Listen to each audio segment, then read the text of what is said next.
আসসালামু আলাইকুম ছোট্ট বন্ধুরা, আশা করি তোমরা সবাই ভালো আছো। আজকে আমি তোমাদের একটি মজার এবং মিষ্টি কবিতা শিখাবো। চলো শুরু করি। বিসমিল্লাহির রহমানির রহিম। কবিতাটির নাম হাসি। লিখেছেন রকুনুজ্জামান খান। হাসতে নাকি জানে না কেউ, কে বলেছে ভাই? এই শোনো না কত হাসির খবর বলে যাই। খোকন হাসে ফোকলা দাঁতে, চাঁদ হাসে তার সাথে সাথে, কাজল বিলে শাপলা হাসে, হাসে সবুজ ঘাস। খলসে মাছের হাসি দেখে হাসেন পাতি হাঁস। টিয়ে হাসে রাঙা ঠোঁটে, ফিঙে মুখেও হাসি ফোটে।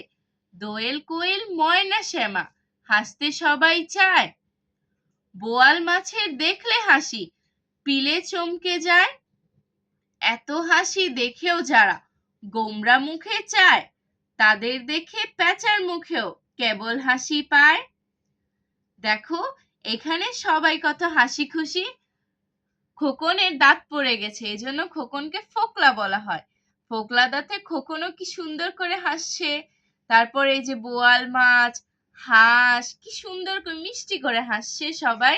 ওদের হাসি দেখে কি গোমরা মুখে থাকা যায়? ওদের হাসি দেখে যারা গোমরা মুখে থাকে, তাদের মুখ দেখে প্যাঁচাও হেসে দেয়। তোমরাও সবসময় হাসি খুশি থাকবে। আমি কবিতাটি আবারও পড়ছি। হাসি। হাসতে নাকি জানে না কেউ, কে বলেছে ভাই? এই শোনো না কত হাসি খবর বলে যাই। খোকন হাসে ফোকলা দাঁতে, চাঁদ হাসে তার সাথে সাথে, কাজল বিলে শাপলা হাসে, হাসে সবুজ ঘাস। খলসে মাছের হাসি দেখে হাসেন পাতি হাঁস। টিয়ে হাসে রাঙা ঠোঁটে, ফিঙের মুখেও হাসি ফোটে।